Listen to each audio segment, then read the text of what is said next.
Donc, bonjour chers élèves, donc, dans la deuxième partie de ce cours, donc, on va essayer de continuer sur les techniques et les moyens donc, et les méthodes de préparer, de réaliser de la conception des supports de la communication. Et on a dit que dans ces cours de ces séries de capsules, donc, on va essayer de travailler les supports de communication liés à la papeterie. Donc lorsqu'on a dit la création des supports de communication, ou bien comment on va créer les supports de communication, donc il faut respecter, il faut toujours garder les notions, ou bien les éléments graphiques qu'on a sélectionnés, qu'on a choisis pour garder l'identité visuelle. Donc on a dit, donc, et vous avez vu dans la matière de dessin, donc il faut toujours respecter les mêmes couleurs, respecter les formes, respecter les symboles, respecter les dessins, donc afin toujours de garder l'identité visuelle, parce que le plus important dans la circulation des messages, ou bien dans le rôle, ou bien le fonctionnement du support de communication, c'est de graver l'identité visuelle de la marque, de la société, ou bien n'importe quel projet de la communication. Donc, et l'identité visuelle, donc, on dit qu'il faut toujours la garder, mais l'identité visuelle d'une entreprise ne s'arrête pas au logotype, mais seulement, mais s'exprime par un choix des formes, de couleurs, typographie, les pictogrammes et divers éléments, on a dit les éléments graphiques, donc, qui composent l'univers graphique de la marque, donc ajusté de manière cohérente sur l'ensemble des supports de communication. Donc il faut toujours respecter les mêmes formes, les mêmes dessins, les mêmes symboles, les mêmes couleurs pour donner toujours la même identité visuelle et garder ou bien graver ces éléments dans la cible. Parce que le plus important est le rôle ou bien le but de différencier ces supports de communication, c'est toujours de garder la liaison avec la cible ou bien avec les clients. Donc on a dit qu'il faut toujours respecter les éléments graphiques, donc on a parlé de ça dans le cours précédent, donc il faut toujours garder la typographie, les caractères typographiques, les symboles qu'on a choisis dans la conception, la création de ces éléments, les mêmes couleurs, les mêmes formes, donc il faut toujours la respecter.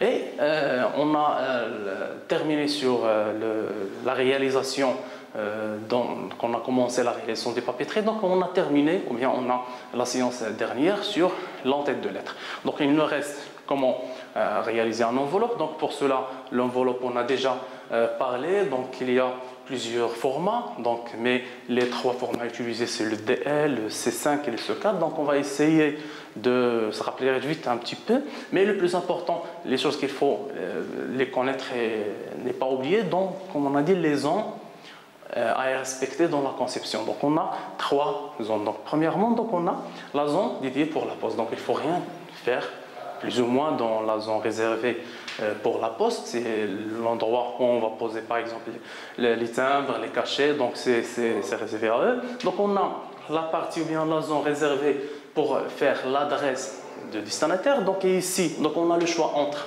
avec une étiquette ou bien une fenêtre transparente avec une plastique pour qu'on puisse lire l'adresse à l'intérieur, ou bien on va juste imprimer comme ça, ou bien écrire l'adresse. Mais le plus important en tant que graphiste, ou bien le design, ou bien dans la création et respecter l'identité visuelle sur les enveloppes, c'est on a cette zone-là qui est un petit peu, on peut la personnaliser. Donc on n'a que cette zone qu'on peut la personnaliser, mais il faut toujours garder les mêmes formes, les mêmes couleurs, les mêmes notions pour respecter l'identité visuelle. Donc après, on va enchaîner directement sur la création des cartes visites et des badges. Donc pour les cartes visites ou bien pour les badges, donc elles rentrent toujours dans les supports de communication. Toujours il faut garder l'identité visuelle, donc ça veut dire la même conception et garder toujours la liaison et la relation entre les différents supports, mais il faut d'abord connaître ou bien la chose qui se différencie entre ces différents supports, c'est les tailles, bien les fonctionnements, ou bien le rôle, ou bien l'objectif de chaque support. Donc par exemple, la carte visite, ou bien une carte d'affaires, donc c'est un document de petit format, généralement en papier fort, donc graphe épais, donc Bristol, carton, un carton plastifié. Donc l'essentiel, c'est un petit format où on peut l'utilité de l'eau, ou bien qui regroupe et présente d'une manière professionnelle et cohérente et qui respecte l'identité visuelle, les coordonnées, les informations de la personne qui travaille par exemple, ou bien de les gens qui gèrent la société ou bien l'entreprise. Donc, comme vous voyez, donc pour les formats, on peut dire qu'on a plusieurs formats, mais ça reste toujours par exemple, dans le côté par exemple largeur ou bien la hauteur, on varie entre 8 cm à 10 cm par exemple, ou bien dans la hauteur par exemple entre 5 à 6 cm par exemple. Mais l'essentiel, c'est qu'on a d'autres styles pour les cartes visites. Donc, dans les cours de dessin, donc vous voyez donc c'est quoi la différence entre ces différents formats. Mais le plus important, dans la conception de la carte visite, donc dans la matière de l'infographie ou bien pour les infographies, c'est de comment entrer ces informations, ces éléments, ça veut dire le logo, ça veut dire aussi les informations, les coordonnées sur les deux côtés. Donc il y a des fois on trouve des cartes visites, on peut faire des cartes visites avec une seule face par exemple, ou bien on peut le faire avec comme ça recto verso. Okay. Donc pour les formats, comme j'ai dit, donc on peut distinguer 3 types ou bien 3 formats. Donc ça veut dire on dit une carte visite par exemple les standards, ou bien on a une carte visite par exemple européenne, une carte visite par exemple américaine ou bien japonais. Donc la différence entre ces cartes visites, ça veut dire par exemple soit le format, la taille ou bien l'orientation. Donc on trouve des cartes visites par exemple paysage ou bien portrait. Donc ça dépend le style ou bien le format. Et aussi, donc, on peut trouver des cartes visites, par exemple, pliables, donc des cartes visites qui est, par exemple, en deux. Okay?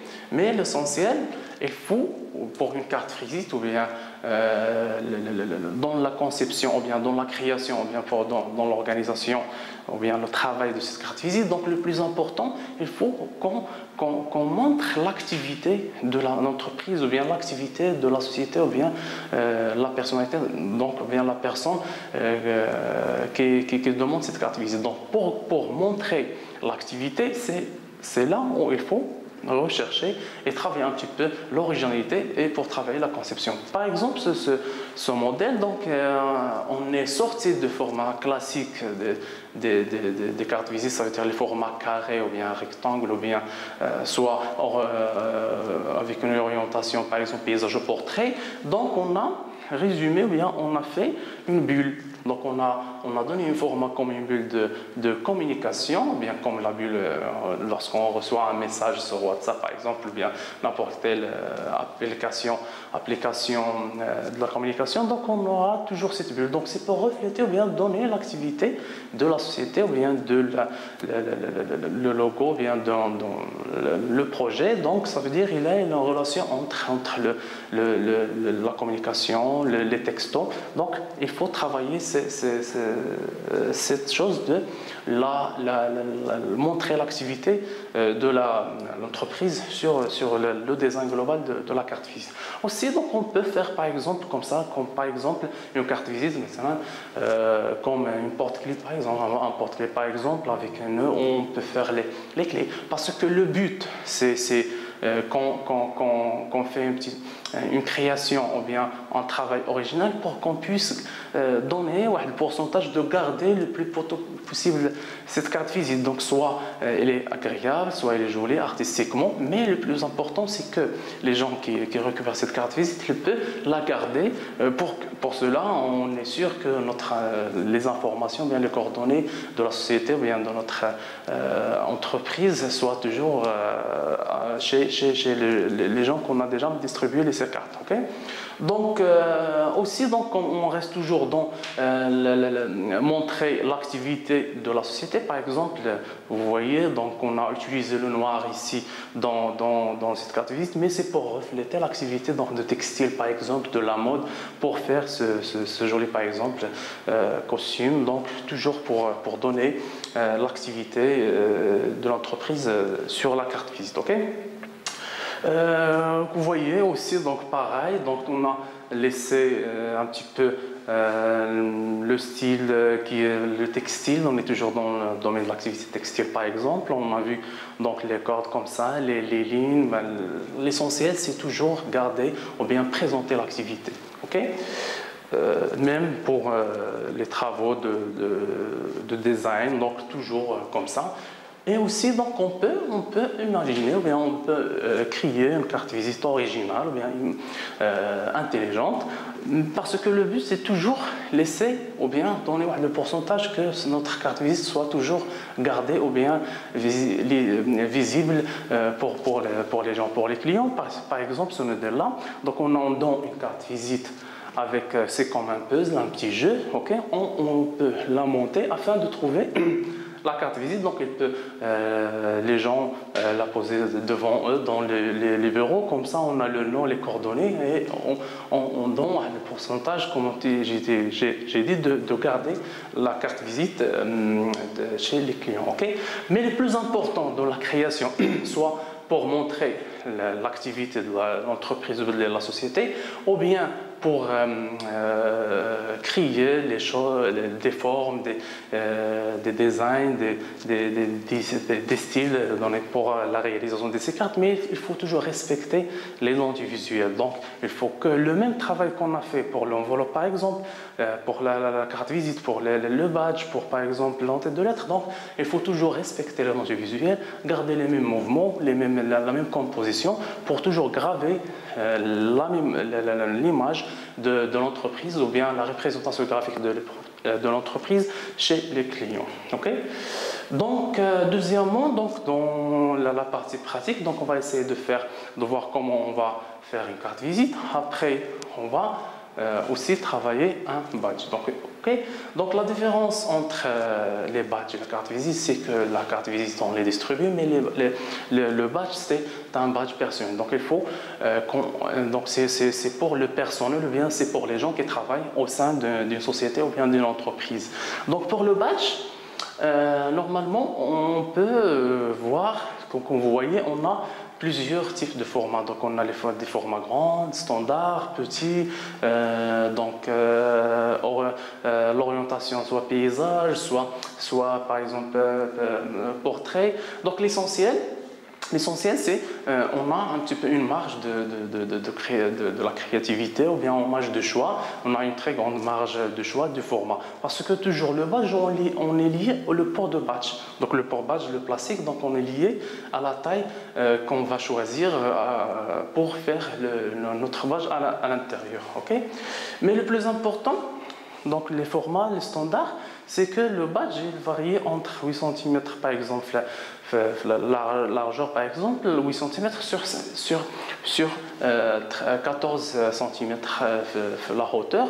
Donc, si on veut par exemple un format paysage, donc on va les inverser, on va inverser les calculs, mais le plus important c'est le format standard du badge. Okay?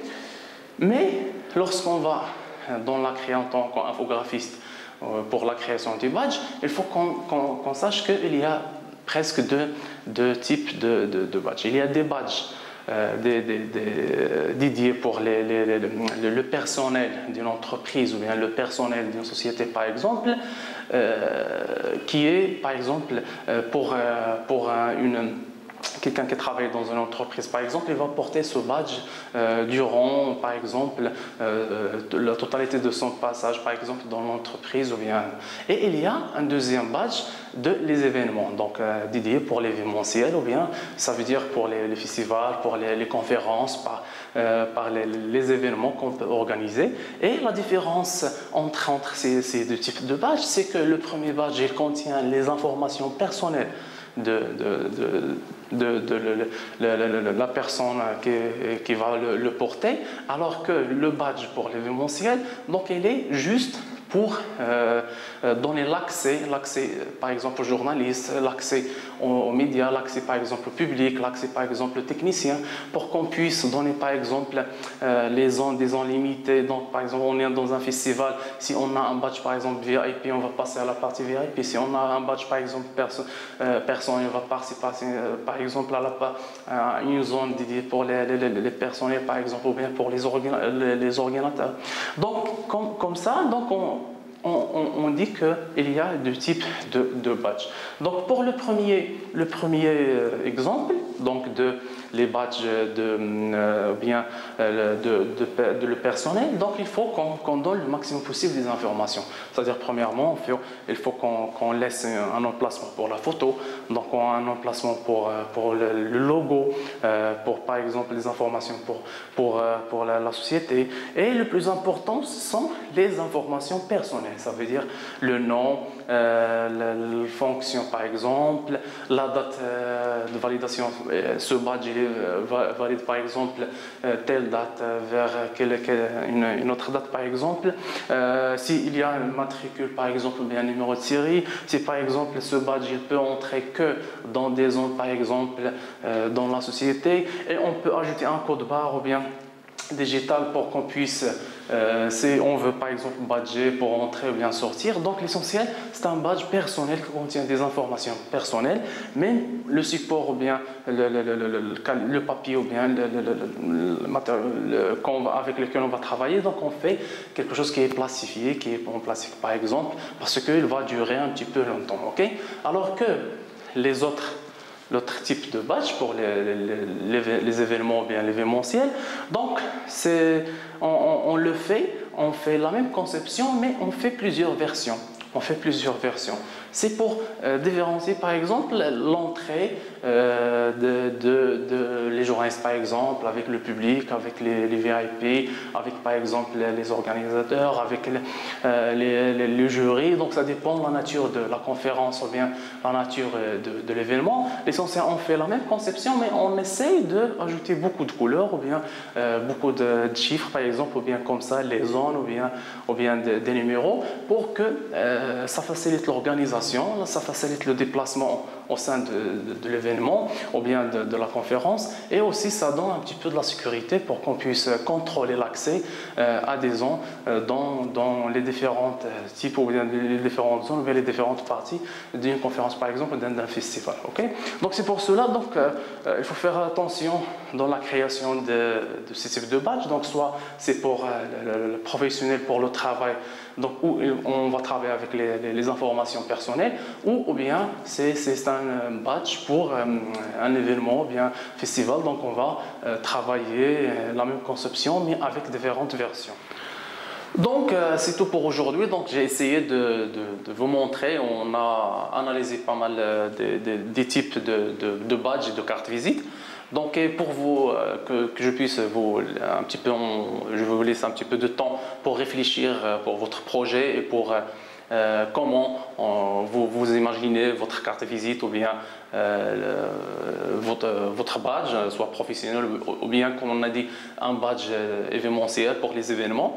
Donc je veux profiter de l'occasion pour qu'on puisse travailler un petit peu les bases de graphisme ou bien comment on va travailler sur les bases d'infographie. Donc comme par exemple les repères ou le plus important comme la conception des formes. Donc on va essayer de travailler un petit peu les outils des concepteurs de formes, soit concepteur de forme ou bien Pathfinder, et aussi comment on va utiliser la règle et le repère sur Illustrator afin de bien faire une bonne composition ou bien travailler bien la mise en page.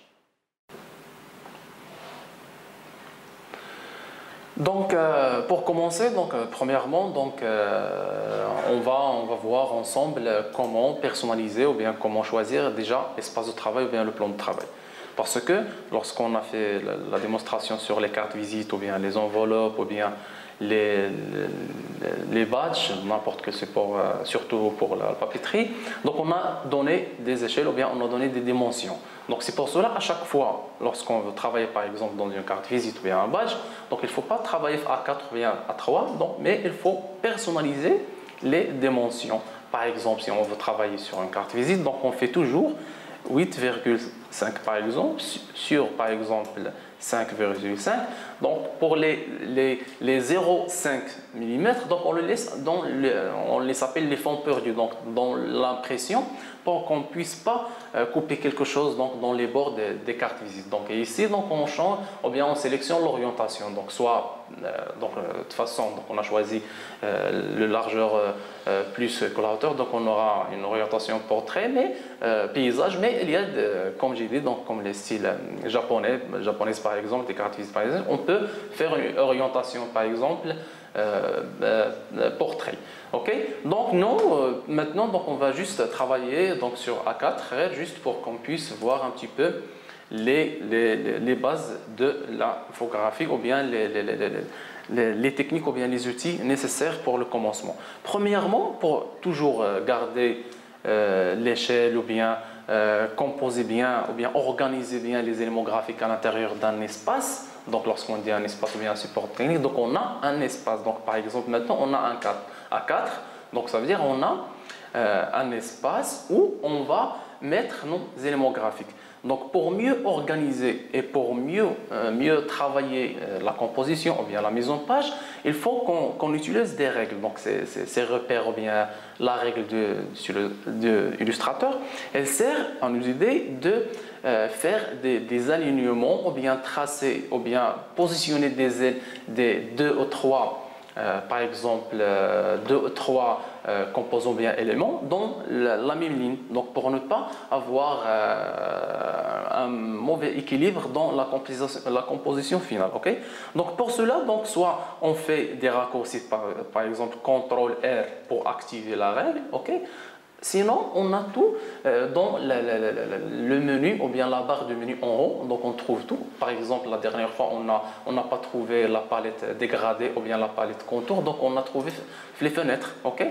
Donc, c'est pareil pour, par exemple, les règles ou bien les palettes ou bien d'autres outils. On les trouve dans affichage. Donc, on fait affichage, par exemple. On a les repères. Donc, il faut, par exemple, masquer ça. Ou bien on a les règles, pardon, donc ce n'est pas les repères parce que le repère d'autre chose, donc on va voir après. Donc juste pour afficher une règle, donc on aura une règle horizontale et l'autre verticale. Donc cette règle elle sert à, on clique et on tire pour qu'on puisse...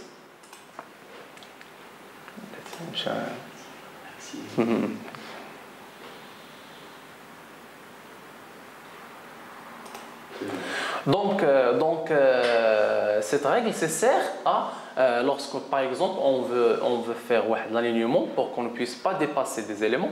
Par exemple, on a deux formes par exemple, via deux objets. Okay? Pour les aligner par exemple au même niveau par exemple, il faut qu'on travaille avec les règles. Donc ces règles-là, elles sont des règles ou bien ce sont des repères virtuels. Ça veut dire qu'elles ne sont pas dans l'impression. Okay? Donc c'est pour cela qu'on utilise des règles, par exemple comme ça, afin de composer un alignement où là on fait un espace virtuel pour respecter par exemple l'emplacement des objets. Okay? Donc c'est comme ça, donc on travaille avec les règles.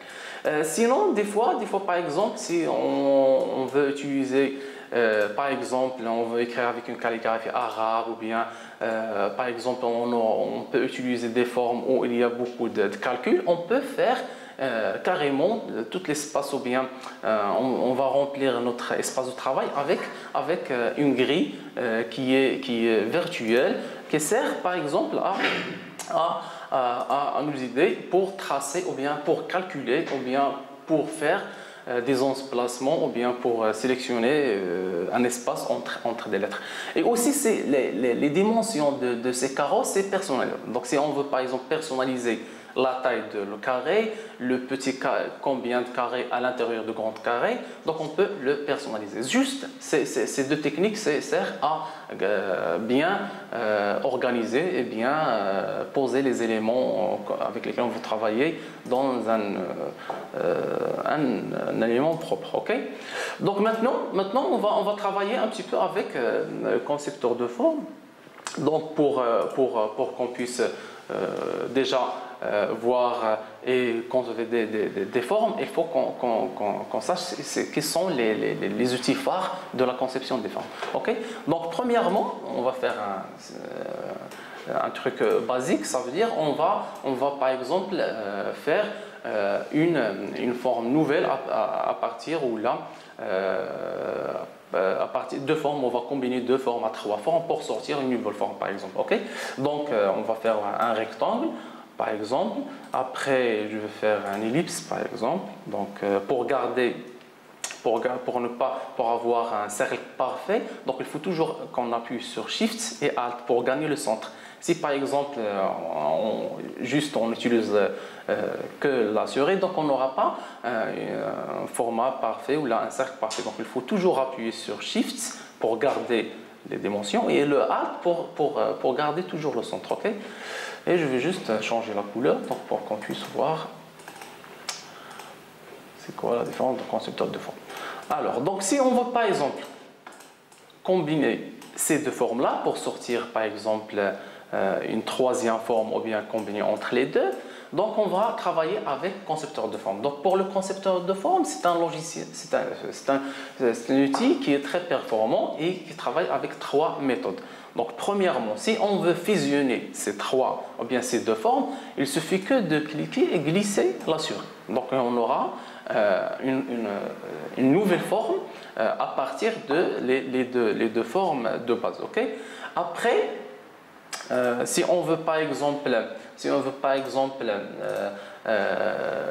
ajouter ou bien supprimer, donc il suffit qu'on appuie sur Alt.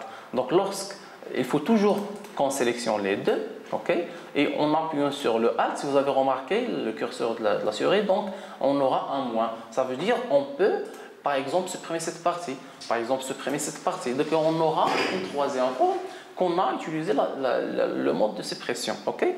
Et aussi, donc si par exemple on veut par exemple ajouter ou bien créer une nouvelle forme à partir de ces deux. Donc on va travailler qu'avec la partie qui est en contact. Donc par exemple si j'ai fait, donc pour fusionner je fais clic et je glisse, pour supprimer je fais Alt et clic, et pour ajouter une forme il suffit que de cliquer sur la troisième forme et j'aurai une autre forme, troisième forme. Donc j'ai conçu ou bien j'ai réalisé une nouvelle forme à partir de deux formes de base. Okay? Donc c'est pareil pour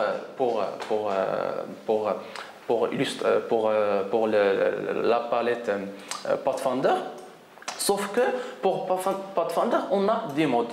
Donc donc premièrement, pour avoir cette palette de Pathfinder, il faut aller toujours à Fenêtre et on a tous les palettes ici. Donc si vous avez remarqué, donc Pathfinder. Donc pour Pathfinder, j'ai deux familles de création de formes. J'ai les modes de forme et j'ai le Pathfinder. Okay? Donc la différence entre ces deux familles, on peut dire ces deux familles, c'est que la première ligne ou bien la première famille, c'est que pour la création des formes. Ça veut dire, donc pour créer une forme, donc je vais faire toujours le même exemple. Okay, je vais juste changer la couleur. Donc par exemple, on a les deux formes. Donc si il faut toujours les sélectionner parce que pour concevoir ou là créer une nouvelle forme, il faut toujours on travaille sur le contact des deux formes. Si je sélectionne une ou bien l'autre, j'aurai pas ou bien je peux pas faire ce fusionnage ou bien cette création. Alors il faut toujours les sélectionner les deux. Et j'ai le premier mode. Donc si vous avez remarqué, le premier mode c'est un mode de réunion. Donc c'est comme j'ai fait à concepteur de forme en glissant la souris, mais maintenant on travaille avec des modes. Donc le premier mode c'est de réunion. Donc le deuxième mode c'est de soustraction. Donc c'est que si vous avez remarqué la dernière ou bien la forme qui est en bas, donc la partie c'est comme on peut dire que la première ou bien le cercle c'est comme un moule ou je sais pas, donc pour couper la partie qui est en bas. Okay? Donc pour le troisième mode, si on va, c'est la partie qui est en contact qui va rester. Donc et la partie qui sont non en contact, donc ils vont être restés. Okay? Donc, je pense donc c'est avec le temps de cette séance, donc on va laisser donc le travail pour la semaine prochaine pour qu'on puisse travailler, comme j'ai dit, la carte visite et le badge en faisant appel à ces techniques pour qu'on puisse faire les papeteries pour nos projets. Ok? Donc à la prochaine, Inch'Allah.